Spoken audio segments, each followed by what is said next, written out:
Bienvenue à Bière et Bicep, le podcast où nous discutons de thématiques en lien avec la science de l'exercice tout en consommant un breuvage festif. Nous sommes Mickaël, Alex, David, trois kinésiologues qui aiment se challenger, décompresser ainsi que les mauvais jeux de mots. Nous tenons à dire que les propos que nous élaborons dans nos épisodes en trio ou avec des invités spéciaux proviennent d'études, d'expériences et de gros bon sens.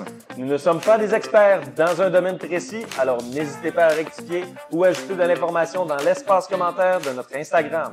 Nous vous invitons également à vous joindre à nous avec une consommation et buvez avec modération. Bon podcast! bon match.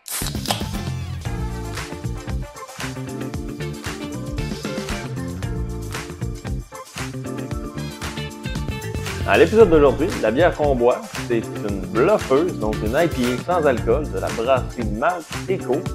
Vraiment bonne. Bon podcast. Bonjour à tous! Donc, chin chin! Hey. Chin chin! Donc là, l'idée est simple. On fait simplement faire ce qu'on fait dans le milieu du travail. Donc, on discute de sujets reliés à la performance et à l'entraînement. Si on est kinésiologue, fait que c'est pas mal notre dada. Donc, aujourd'hui, le sujet en tant que tel, c'est qu'on voulait débuter en fait avec de quoi qui est plus ou moins connu. Ouais, quand même tabou, que c'est méconnu en général. Là. Tu sais que le monde, il préfère concentrer plutôt leur énergie sur d'autres sujets comme la prise de masse, comme la perte de poids, comme la performance en tant que telle. Mais tu sais, on parle pas nécessairement du pied qui est quand même, on s'entend, une articulation, plutôt une zone du corps qui est super importante. Ben, c'est le premier levier du corps. C'est ce qui tient tout le corps. C'est ça.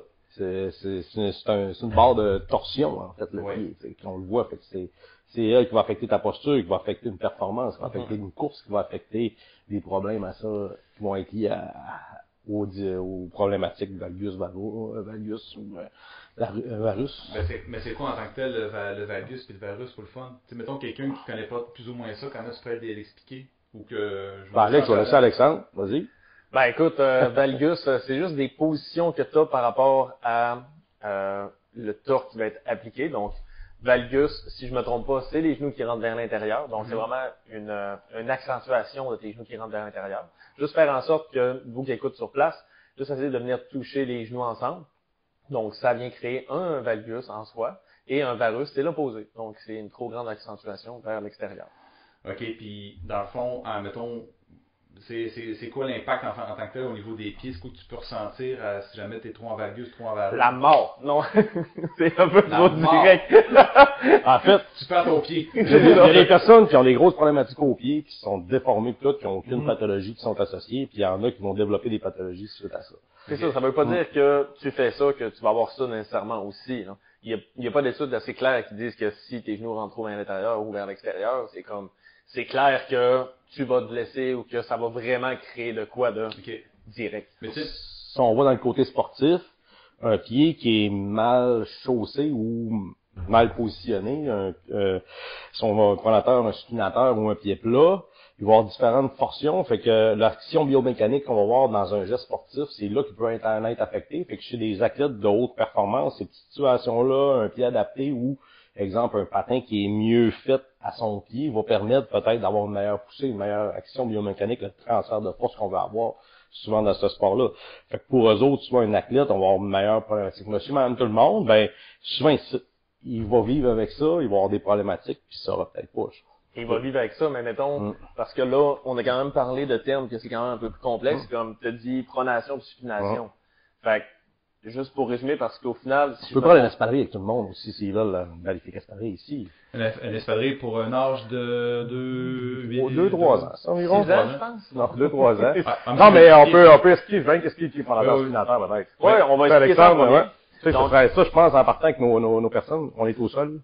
Donc- Alexandre. Pronation, pensée à absorption. Donc, pronation, c'est vraiment lorsque votre pied est le plus plat possible. Donc, lorsque l'arche de votre pied, donc habituellement, c'est la partie milieu de votre pied, donc votre arche, qui s'aplatit, donc qui veut vraiment s'écraser pour absorber. Donc là, il y a vraiment... Si on regardait le pied, on aurait comme une espèce de torsion ici, là. Je sais pas si on le voit, là. Tu sais, on aurait une torsion à l'intérieur au niveau du pied, là. Ouais, en général, il y a une légère torsion parce que l'avant comme l'arrière du pied Là, on va ne bouge avoir- pas de la même manière avant et arrière, peu importe Puis la ça séquence. crée un arche plantaire qui va être assez plate. C'est ça. Pour venir justement, les tissus, les muscles vont se relâcher, vont s'étirer. Et par la suite, lorsqu'on va arriver pour lever le talon, pour vouloir se propulser ou pour juste marcher, que le talon se décolle, on appelle une phase de supination. Donc le gros orteil est en extension. Donc votre gros orteil, quand il lève, si vous levez votre gros orteil à part, vous devrez être capable d'avoir une légère arche qui apparaît. C'est un mécanisme, donc plus tard on va parler de ça, donc c'est un mécanisme de windlass qui se crée. Mais dans tous les cas, le fait qu'on vient lever le gros orteil ou qu'on met de la pression sur le gros orteil en levant le talon, vient créer un arche dans le pied qui vient faire la position de supination, qui agit comme un levier rigide pour nous permettre de nous propulser. Car lorsqu'on est en pronation, le pied devient plus souple, plus ample pour venir chercher une plus grande base. Le meilleur exemple que je donne souvent, c'est que si on fait un push-up, par exemple, puis que vous essayez de coller tous vos doigts ensemble, puis que vous essayez d'appliquer une pression, ça va être quand même difficile de générer beaucoup de force quand tous vos doigts sont collés. Si on essaie d'agrandir les doigts le plus possible et d'appliquer une pression contre le sol, c'est ce qu'on appelle une plus grande base de sustentation. Donc vraiment une plus grande fondation pour permettre de générer plus de force. Donc la pronation, c'est la même chose. Lorsqu'on veut aller pour se propulser vers l'avant, on va quand même avoir une bonne base pour se permettre de générer plus de force. OK, mais dans le fond, si je comprends bien, normalement, c'est quand tu achètes une chaussure, le monde ne pense pas nécessairement au fait que tes orteils peuvent être étroites, qu'au final, tu perds un peu la force, plutôt l'effet que tu veux rechercher. Là. Oui puis non. Encore une fois, le corps est intelligent, il s'adapte au stress qu'on y impose. Donc, c'est pas en mettant juste une chose qui est complètement étroite que le pied va comme littéralement pas fonctionner. Okay. On veut pas dire aussi d'aller tout de suite, exemple, bon, il y en a qui vont prôner des espadrilles à pied avec zéro flat, un flat à 0 ou à 1. On veut pas nécessairement dire que c'est meilleur une espadrille de large. Ça, c'est vraiment important. C'est ça. Chacun va avoir un pied différent. Exact. Mais faut pas changer drastiquement notre pied aussi. Disons qu'on a une espadrille X, puis on s'aperçoit que c'est pas la bonne. On va tout de suite aller vers un minimaliste. Peut-être une transition à faire avant d'aller là. Parce que plus là, on est proche du sol, plus... Oh, excusez-moi. Ouais, ça c'est la bière, ça c'est la bière qui passe bien. Désolé, je m'excuse. On va prendre une gorgée de ça, moi. C'est la quand on rote chin-chin. Oui. Bruitage. Donc, comme je disais, ce qu'il faut regarder en premier, c'est que une chaussure, c'est quoi? Une chaussure, ça sert littéralement à une chose, nous protéger de l'extérieur. C'est la fonction numéro 1. Donc, c'est nous protéger de les surfaces. Donc, à partir de là, on peut décortiquer le tout, à savoir, est-ce que les technologies, ou en tout cas, est-ce que la mode a fait en sorte que les chaussures d'aujourd'hui sont rendues plus utiles que non pour l'humain en général?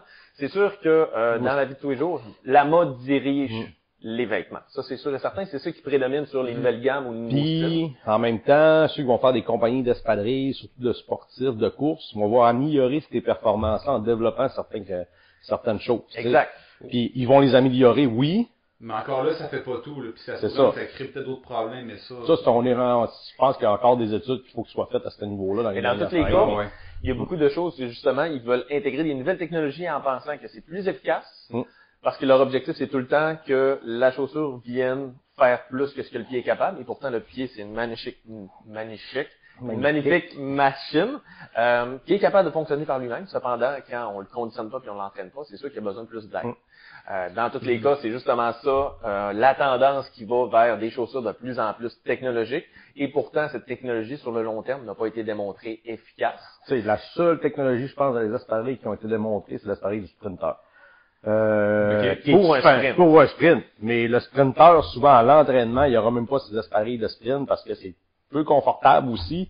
On peut blesser le pied si on va faire un demi-fond avec ça ou jogger. Exact. Fait qu'on va les prendre que pour faire l'entraînement de sprint, tout le sprint qui est associé. Parce qu'il y a une propulsion qui est associée, il y a une posture, il y a un renforcement qui est mis en dessous de l'arche plantaire, tout ça qui est fait pour faire propulsion. Mais sinon, je pense qu'on n'est pas obligé d'aller vers une technologie grande, aussi payer $500 une technologie qui va durer un marathon, par exemple. Admettons là, qu'on parle des chaussures de course, mettons l'exemple parfait. La différence entre des chaussures de sprinter et les chaussures... en fait, pas la différence. C'est quoi, mettons, les trucs de base qu'on pourrait retrouver autant dans une chaussure de sprinter qu'une chaussure de marathonien, mettons, exemple. Ça va pas être le même type de chaussure. Ça, c'est pas vraiment pas pareil. Il y a aucune base dans les deux, là, si je comprends bien. La base du sprinter, c'est quasiment juste... un carbone en dessous avec du tissu au-dessus. Mais ça veut pas dire nécessairement qu'il va y avoir du carbone. C'est ça. C'est le sprinter, lui, en général, ça va être vraiment des chaussures très, très, très proches du sol, avec presque la chaussure qui fait que le talon est décollé comme de base-ish, naturellement. Tandis que le marathonien, ben, ça peut être une chaussure, tout dépendamment du style de monsieur, madame, tout le monde. Si tu mets Ça peut de être une sprint, tu inclinaison peux pas aller plus. chercher un enroulement du pied. C'est ça. Ouais. Il est vraiment fait pour être le plus rapide et tout de suite, élastique. faut que je monte sur la pointe des pieds. Fait que dans le fond, il est vraiment fait. Il est vraiment fait pour aller chercher vraiment l'effet pliométrique un peu du talon. Pas du talon, excuse-moi. Ouais, le retour énergétique. Ça le Ça retour a énergétique. augmenté talon d'Achille. l'efficacité du retour énergétique. Ouais. Vas-y. OK. Puis si on parle de ça, mais qu'on l'applique dans la vie de tous les jours, monsieur, madame, Tout le monde. puis on enlève le contexte sportif, c'est ça. puis on fait juste parler de comme tes chaussures, juste dans la vie de tous les jours, que ce soit de marche, de travail. Moi, personnellement, je crois que c'est ça qui impacte vraiment plus que les chaussures d'entraînement, parce que quand on regarde, peu importe les études, le nombre de personnes qui s'entraînent par jour, qui s'entraînent 1 heure par jour, 2 heures, qui prennent ces chaussures-là, par rapport à tes autres chaussures que tu as le reste de ta journée, que là, tu les portes pendant 8 heures, 12 heures, le corps s'adapte en fonction du stress que tu imposes. Je crois personnellement que ça va plus le stresser d'avoir des chaussures longtemps dans la journée, même si c'est pas d'impact, c'est de la marche en général, par rapport à des chaussures que tu t'entraînes avec. C'est le même principe que si on y va avec des chaussures d'escalade, ça c'est complètement comme le côté le plus drastique, que pour optimiser ça, il faut qu'il soit pointu. Parce qu'on veut avoir un support sur la pointe du pied. On veut rentrer dans la petite grippe. Exact. Puis, tu vas avoir aussi un renforcement de l'arche vers le bas. À certains styles, ils sont de plus en plus prononcés. C'est correct, c'est pour le sport que ça a optimisé C'est ça. spécifique à ça. Ouais. Cependant, regardez n'importe qui fait de l'escalade. Ça arrive très souvent que après 2-3 montées, ils les enlèvent parce que c'est vraiment douloureux. Le corps, il envoie des signaux de dire c'est vraiment inconfortable. Mais plus la personne va être habituée avec ces chaussures-là, plus Elle va s'accommoder. Elle va s'accommoder. Mais c'est correct. Mais cependant, si cette personne-là porterait ça tous les jours, ça peut retrouver comme certains modèles de culture par le passé que des chaussures tellement étroites que ça vient que le gros orteil se dévie, se déforme et s'en va en dessous des autres orteils. Donc, c'est vraiment pas beau. Tu sais, on va le voir aussi chez les personnes qui vont travailler en position debout. Les souliers de travail, souvent, sont Ouais. pas adaptés à une condition du pied. Oui, carrément. Le monde de pense 8 heures que debout. des talonnettes dans des souliers de travail, c'est complètement normal. ça. Encore là, on devrait pas rester 8 heures debout non-stop. Il faut toujours penser à des pauses. Mais ça, c'est un autre sujet. Là. Ouais, mais il y a des façons de faire quand même, d'activer certains muscles en Ah oui. position debout. Ça, on pourrait en parler à un certain moment, je pense, peut-être une... Une autre fois. Mais dans tous les Ouais, cas, là. tu marques un point que le fait qu'ils soient debout, des fois, ils pensent à avoir des chaussures plus amortissantes pour les aider à comme rester droit puis être plus endurant des là-dessus. travailleurs avec des bottes de protection qui sont extrêmement lourdes, peu de flexion. Carrément. On s'entend que c'est pour le côté protection. Il n'y a pas le choix d'avoir ça. là. Bah oui. Ouais. Mais, de là à dire dans la journée de tous les jours, d'avoir une espadrille qui va être adaptée à leurs pieds, qui va leur permettre d'avoir un bon pied qui va respirer, qui va bouger comme il faut. Ça, c'est important aussi, tu sais, de pas rester fixe Ouais. dans un élément. Puis là, si on enlève le contexte sportif pour une contexte de monsieur, madame tous les jours, ça serait quoi une chaussure comme adaptée pour juste... Ben encore là, ça dépend en même temps ce que tu ressens dans ta chaussure. Tu sais, on parle d'une chaussure de tous les jours. C'est sûr que tu peux pas t'aligner vraiment sur du... Je pense peut-être que je m'égare un peu dans du minimaliste parce que veux pas, si tu maintiens, mettons que tu gardes les mêmes chaussures pendant toute une journée complète puis que tu as très peu pas de support, mais disons d'impact là en dessous, là, en dessous du pied, est-ce que c'est faut de penser que on s'en mettrait plus dans le coup de coussineux ou... C'est sûr que dans le meilleur des mondes, pour résumer pour ceux qui ne savent pas le minimalisme, c'est quelque chose que la clinique du coureur ont intégré, que c'est une mesure pour, pas quantifier, mais une mesure pour analyser les chaussures. Donc, minimaliste, ça veut dire vraiment qu'il se rapproche le plus du pied, du sol. Donc, le fait que si une chaussure est ce qu'on appelle comme 100% minimaliste, c'est vraiment mettons plus 90% minimaliste. Ça veut dire qu'il y a peu de technologie de support, donc que ce soit arche, que ce soit antipronateur, anti-supinateur, coupole calcanéenne, et que la chaussure, qu'elle n'est pas capable, que vous êtes capable de la tordre de manière transverse, donc sur le côté. Attends. Ouais, comme ça. Des exercices d'enfants, j'ai beaucoup d'enfants, c'est-à-dire que tu vas twister, Oui. tu vas être capable de ramener comme ça ici. Là. Donc, du talon à l'avant du pied, ça s'appelle longitudinal. Donc, on devrait être capable de créer comme un pli. Plus c'est facile, moins il y a de technologie, moins il y a de rigidité, et plus celle-ci est minimaliste, donc elle se ressemble plus au pied. Par la suite, il y a aussi la drop, donc l'inclinaison qu'il y a à l'avant de la chaussure par rapport à l'arrière. Si on peut regarder la drop, ça serait, est-ce qu'il y a une inclinaison plus vers l'avant, une inclinaison un peu plus vers l'arrière? Celle-ci, en général, vous l'avez dans les descriptions des chaussures, mais qu'est-ce qu'ils font pour ça? C'est qu'ils calculent vraiment la différence de l'avant par rapport à l'arrière. Puis après ça, on a la semelle telle quelle, donc la différence du sol par rapport à la semelle, la hauteur. Puis l'ensemble de tout ça est coté sur... Plus la largeur. C'est ça. L'ensemble de tous ces facteurs-là sont cotés pour évaluer à savoir si la chaussure est proche minimaliste ou qui est à l'opposé, une maximaliste. Donc, c'est vraiment comme comment je fais ça? Vraiment une botte pas pliable. Habituellement, une bonne référence, c'est vraiment, en général, des grosses bottes à cap que c'est tellement dur, il n'y a aucune manière de faire, puis tout est rigide. Dans le fond, c'est l'exact opposé, tout simplement. Ouais, c'est ça. C'est l'exact opposé. Cependant, l'exact opposé ne veut pas dire que c'est complètement mauvais. Il y a des contextes où ça peut être utile. Ouais. Puis d'où le fait que ça m'en vient à dire, dans la vie de tous les jours, les chaussures de même, ça peut être utile tout autant. Ça dépend juste de comment on l'utilise, pourquoi on les utilise. Il y a surtout le pourquoi, tu sais, il faut pas cacher une espadrille aussi pour la beauté. Souvent, le côté marque, le côté beauté. La beauté est fatale. Puis là, je paye une espadrille à 200 à 300 $, puis là, je me dis, je vais bien aller à la course, puis je commence à courir avec. Ouais. J'ai changé de drop, j'ai monté mon drop parce que surtout les dernières sont hautes. J'ai mal, j'ai des télécites qui se développent, j'ai des facilités plantaires qui se développent. Il y a peut-être un facteur qu'il faut faire attention. Parce que le prix ne veut pas indiquer en premier sa résistance. Après ça veut pas dire aussi la qualité des matériels. Le monde pense des fois que plus ça va être haut, plus ça va être une grande qualité. Pas nécessairement, des fois, ça peut être très surprenant. Qui font juste justifier une hausse à cause de l'intégration de certaines technologies, hausse le prix. C'est ça, c'est une nouvelle technologie qui rentre, faut faire une promotion, faut la rendre rentable. Fait que faut la mais tu peux avoir quand même des bonnes marques qui sont moins chères également. C'est sûr que dans le rayon, ça coûte toujours un peu plus cher. Si on donne l'exemple, moi je magasinais mes chaussures de course justement pour mon objectif de marathon, puis je trouvais que mes chaussures actuellement qui sont des Kinvara, du Saucony, qui fit moins à mon pied. Fait que avec ton expertise, c'est juste le fait de connaître un peu c'est quoi, en fait de faire des tests, oui, mais c'est surtout de savoir un peu c'est quoi qu'on veut rechercher dans notre chaussure. Comme dans mon cas, moi je voulais avoir des chaussures qui me permettaient d'avoir une base de pied plus large au niveau des orteils. Je voulais une drop ou une inclinaison qui était convenable aussi pour ce que je recherche. Je voulais pas trop élevé, je voulais pas trop bas non plus. Puis au final, tu as plusieurs sites internet qui ont cette option-là où ce que tu peux commander en ligne. C'est sûr que c'est pas nécessairement l'idéal, c'est toujours mieux de les essayer, mais quand tu vas dans des sites en ligne justement, pour ça, quand tu connais toutes les bonnes informations, ça peut être intéressant, surtout si tu as justement l'offre de la compagnie de retourner si jamais ça fait pas. Donc ça peut être super intéressant. C'est ça. Puis le monde pense pas que le retour, c'est comme long puis c'est difficile, mais c'est vraiment simple. Juste à garder le même paquet que vous avez, puis la plupart du temps, ces compagnies-là, c'est juste, faites pas en sorte de déchirer complètement la boîte, conservez-la, puis après ça, vous remettez une autre étiquette, puis ça finit là. Des fois, c'est vraiment simple. Toi, je pense que la dernière fois que tu m'as parlé, tu disais genre, j'ai acheté 3-4 paires de chaussures de la compagnie, juste pour les essayer. Ben oui, parce que, surtout que dans des modèles de même, en ligne, parce que quand on parle de chaussures qui sont plus larges pour le pied, donc avec un fit anatomique. Donc on regarde des Altra, exemple, de exact. Ouais. Donc, ça, c'est des chaussures que, vu qu'on n'est pas habitué, contrairement aux chaussures conventionnelles qui sont plus étroites vers l'avant du pied, donc ça, c'est des styles qu'il faut essayer. Puis je recommande tout le temps d'avoir un minimum de 2 à 3 paires comme commandées. Dans tous les cas, même si ça va coûter cher sur le coup, ben vous êtes remboursé pareil. Puis ces compagnies-là, ben ils font pas, c'est pas du niaisage. Puis adapter aussi votre espadrille à ce que vous faisiez. Allez pas chercher une espadrille de jogging pour faire la musculation, du squat, tout ça. Premièrement, notre espadrille n'est pas faite pour ça, pour avoir ces surcharges-là qu'on va avoir sur le pied. Parce qu'on va être solide au sol. Ça sert à rien d'avoir ça sert à rien. Puis là, tu vas payer 200$ une paire d'espadrilles pour faire de l'entraînement musculaire. Moi, je le vois beaucoup dans les jeunes en sport-études. Là, ces jeunes-là, on va au magasin, ils vont acheter de l'espadrille. La plus belle, c'est souvent l'espadrille de course.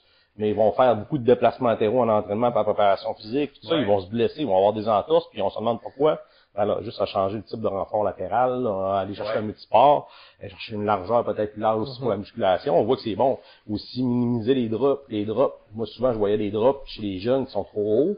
On se demande pourquoi, quand on les met à plat sur nu-pied, ils sont capables de faire un squat qui est complet. Des choses comme ça peut affecter cette performance aussi. Ouais, c'est ça. Faut quand même savoir pourquoi on utilise la chaussure, comme tu dis. Parce que là, on parle de course à pied, puis tu remarques, comme les chaussures de badminton, exemple, ça, pour changer de direction, ça doit être l'idéal. Ben, Under Armour, on les marque aussi, je pense aussi, où tu peux l'acheter wide, tu peux l'acheter moins large, plus large. Il y a différents types de sparring de même, mais il faut vraiment avoir une bonne condition. Puis souvent, le vendeur n'est pas nécessairement formé aussi à ça. C'est ça, c'est pas sa faute, c'est juste que la plupart du temps, c'est par leur connaissance, puis certaines compagnies arrivent pour les vendre, puis ils sont comme, ben, ce modèle-là est populaire, ou telle chose. Fait que eux, ils ont juste une liste de go-to de comme, OK, ben, c'est pas mal le best, mais c'est pas pour mal parler de ça. Les autres font leur travail, c'est normal. Ouais. Donc, pour des chaussures, il y a des experts, donc, il y a des personnes qui sont spécialisées là-dessus. D'aller en parler, juste de voir c'est quoi que ça peut faire, mais juste, comme on vous a dit, ça veut pas dire que vous avez une chaussure trop inclinée, trop proche du sol, que c'est mauvais en soi. C'est ce qu'on y impose comme stress quotidiennement, hebdomadairement, qui va faire la différence. Puis pour revenir sur le sujet qu'on disait parce que c'est facile à commencer à embarquer sur les chaussures de sport, mais les chaussures de la vie de tous les jours, les autres de marche. Littéralement, moi, ça a été mon facteur qui m'a irrité le plus, que j'arrivais dans des boutiques comme de chaussures conventionnelles, et il n'y en avait aucune qui faisait pour mon pied. Parce qu'ils étaient trop étroites, ou il y avait une inclinaison dessus, ou que il était comme trop molle, puis pourtant... Un support d'arche aussi qui ne te convenait pas. Là, c'est ça, mais des chaussures de même, c'est pas affiché comme « Ah, mais celle-là a des technologies dedans » ou telle affaire, parce que c'est pas l'objectif de vente. Fait que eux, c'est pas de mettre l'avant certaines technologies, c'est juste du confort, puis un look. C'est ça des chaussures en général, de comme dans la vie de tous les jours. Puis c'est plate à dire de vouloir... Moi, personnellement, ça me dérange pas de porter des chaussures de course, même dans la vie de tous les jours. Sauf qu'il y a d'autres personnes qui ont des chaussures de course, ben, ça passe pas à job. Il faut des chaussures autres, que ça soit des chaussures en cuir ou des autres, ou des chaussures comme un peu plus chic, si on peut dire. Fait que c'est des choses à prendre en considération. Puis là-dessus, ben, c'est là la pertinence de voir les bonnes chaussures pour ton pied. De voir justement, OK, ben, est-ce que c'est vraiment trop serré pour mon pied? Est-ce que la chaussure est trop pointue pour moi?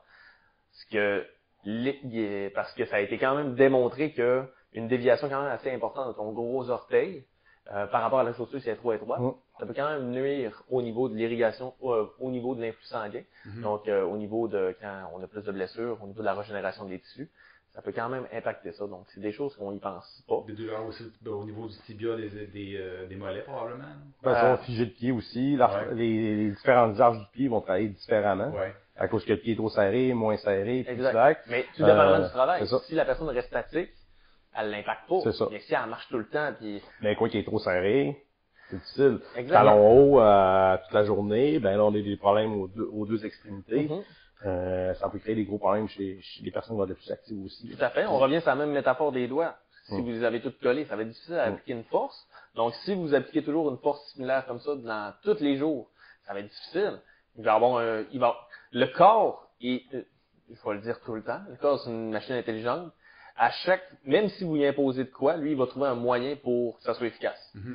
Fait que si vous essayez d'appliquer une force contre le sol, par exemple, comme vos doigts qui sont toutes serrés, celui-ci va trouver un moyen de générer de la force pareille.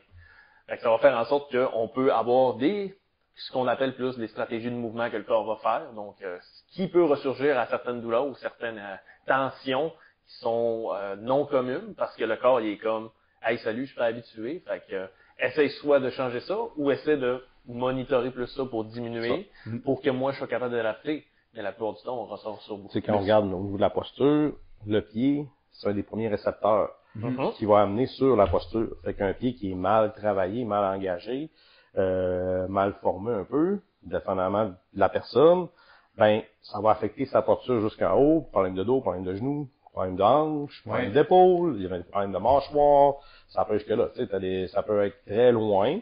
C'est sûr que ça, quand vous voyez des complications comme ça, on parle souvent des professionnels qui sont pas nécessairement des kinésiologues. Oui, on peut les voir pour faire les exercices, tout ça.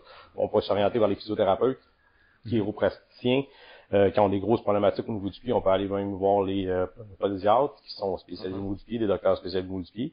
Fait que c'est là qu'on peut se faire conseiller. Ça, c'est super important. Puis tu sais, comme tu dis, tu parles de douleurs communes, puis j'allais justement parler, tu m'as comme pris un petit peu dépourvu, mais t'as très bien fait ça quand même. C'était excellent. Magnifique.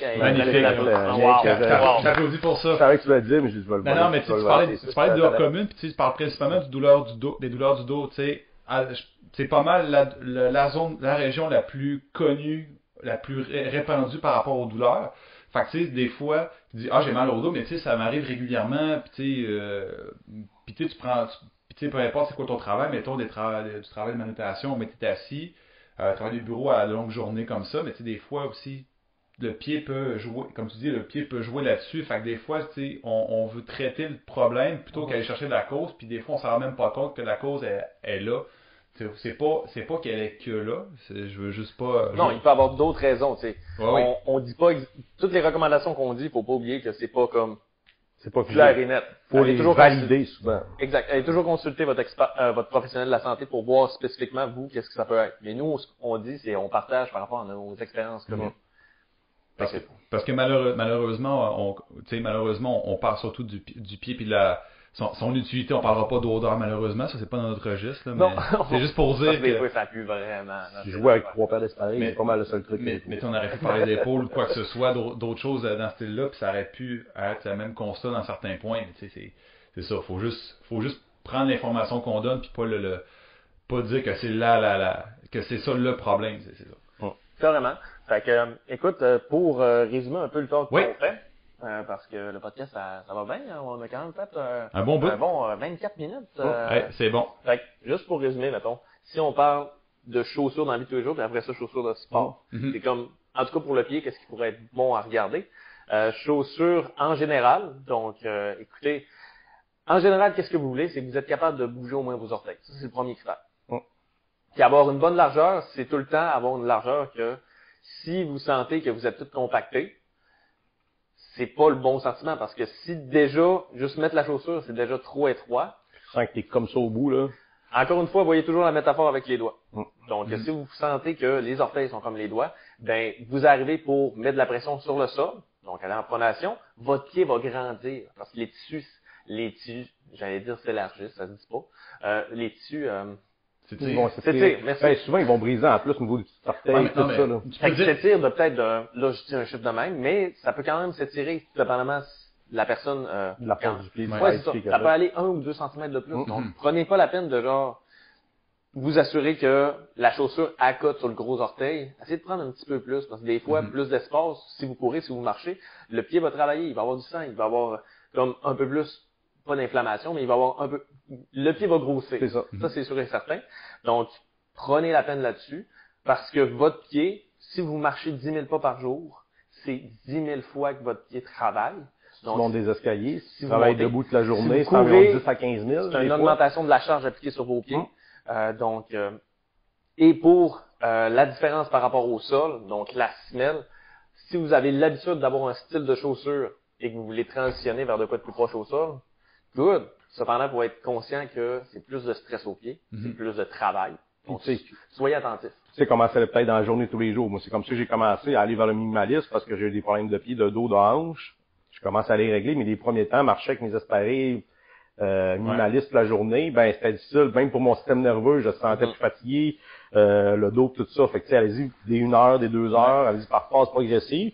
Ça veut pas dire d'aller trop dans le minimalisme aussi. Là, tu sais. Carrément, là. Moi, c'est parce que je travaillais déjà en musculation de nu-pied, puis la place que je travaille, ben j'ai pas le choix d'avoir des espadrilles dans mes pieds quand je m'entraîne. Fait que tu sais, pour ça, j'ai bougé vers là.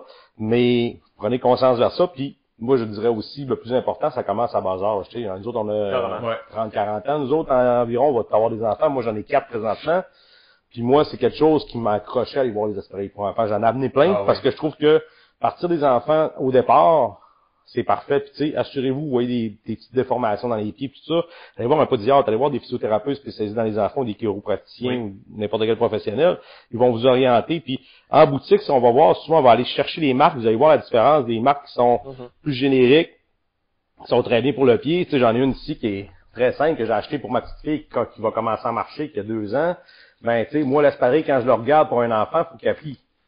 Faut que j'aille des torsions. C'est la même chose que des chaussures sportives. Faut que j'aille de l'espace des orteils, au même titre que pour les petites sandales d'été.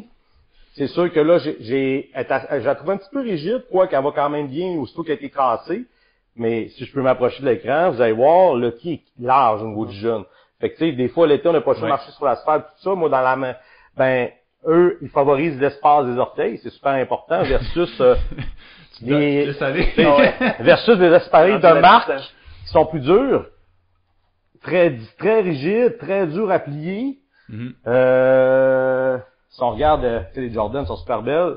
Jordan, en latéral pas si pire, mais en flexion très rigide. C'est pour des enfants, là. C'est pour des enfants. Des enfants de bas genre. Puis des fois, aller chercher des petites marques, puis aller voir des boutiques spécialisées. Ça, c'est des Kent. Ils sont super le fun, eux autres. Ils en ont beaucoup. Puis à la maison, faites un marché nu-pied, tu sais, Oui. c'est sécuritaire, ramassé par terre, c'est Cependant, tout. si vous avez des douleurs au C'est ça. nu-pied... Ah, on parle d'enfant. Moi, je parlais d'enfant. Oui, oui. Quand on parle d'adulte, là, qu'il y a des douleurs au niveau du pied, des oignons, des faciles plantaires, là, on va avoir peut-être un escalier qui est plus haut que tout ça, mais ça, par exemple, vos professionnels vont vous Vous pouvez y orienter. aller avec parcimonie. C'est Dans ça. tous les cas, ce qu'on veut vous conscientiser, c'est que les chaussures, la mode prédomine sur qu'est-ce que c'est, quelles sont les nouvelles chaussures, les nouvelles tendances. Oui. C'est sûr. Une chaussure qui est belle, qui est attrayante, va être plus vendante. Fiez-vous pas à ça. Ça ne veut pas dire que la chaussure est vraiment belle, qu'elle est confortable pour vous, qu'elle est utile pour vous. Retenez ça. Donc, c'est vraiment le plus important que, comme votre main, votre pied doit avoir de l'espace pour les orteils, doit avoir un espace pour appliquer contre le sol, et doit être capable de bouger. Dans tous les cas, si vous avez un travail qui ne nécessite pas beaucoup de mouvement, c'est pas grave. Cependant, si vous bougez énormément avec ces chaussures-là, soyez conscient que c'est un stress que vous leur imposez, qu'à la longue, ben, soit ils vont s'affaiblir, ou soit ils vont se renforcer, tout dépendamment du type de chaussure. Et des fois, on y pense pas. Si vous avez la possibilité d'enlever vos shoes à la job, que vous êtes dans un petit cocon, peu importe, enlevez, il n'y a rien qui vous empêche de les enlever. C'est un style qu'on se fait Faites imposer bouger par la votre société. pied, faites de bouger garder les votre pied de chaussures. différentes façons, tu sais. Exact. Je suis nu-pied, je bouge mes orteils. C'est des petits trucs Garder comme ça l'équilibre qui sur vont un pied de temps en temps. amener sur le talon, être plus sur l'avant, être plus sur l'extérieur Ouais. du pied, tu sais. C'est de garder le pied à plat au sol, puis s'habituer à bouger votre pied de différentes façons, c'est la Exact. base. Puis allez-y progressivement aussi. Donc, si vous achetez une nouvelle chaussure, comme David le dit, allez progressivement, mais tu sais, faites pas tous vos entraînements avec la même chaussure. Des fois, allez-y une fois sur 3, après une fois sur 2, après ça, une fois par 3-4 fois par semaine, changer de chaussure, c'est tranquillement pour pas qu'il y ait trop de stress non plus. Puis là. n'hésitez pas à demander des conseils. Ça, c'est Ouais, la base. tout à fait. Fait que je vous remercie beaucoup les gars pour le beaucoup. premier épisode, c'était vraiment agréable. en tout Hey, cas. chin! Puis je Ça vous- va. On va parler beaucoup en plus. Ouais, vous parlez pas mal, Arrête pas. vous parlez pas mal plus que moi. On va c'est s'en comme- prendre le prochain podcast. Ah, c'est votre On va trouver un domaine que t'aimes beaucoup, là. On aurait pu parler durant 2 heures. J'aurais parlé de bière, mais Moi, on peut transcrire la posture. Donc, puis au ça. prochain épisode, on parle de robotique, puis on parle de guns. Je parle des bicettes. oui. Oui. Non, on va zéro parler de ça. On va couper ça au montage. Ok. Merci à nous avoir écoutés, puis je vous dirai à la prochaine, on va essayer de... Puis si jamais vous avez de quoi que ce soit à rajouter, des commentaires aussi, ben on est Insulte pour disponible. Michael. Ou Toujours surtout disponible. pour moi, comme quoi je parle pas assez, effectivement. Fait que merci à tous, puis bonne fin de journée. Salut. Bon, une petite dernière gorgée.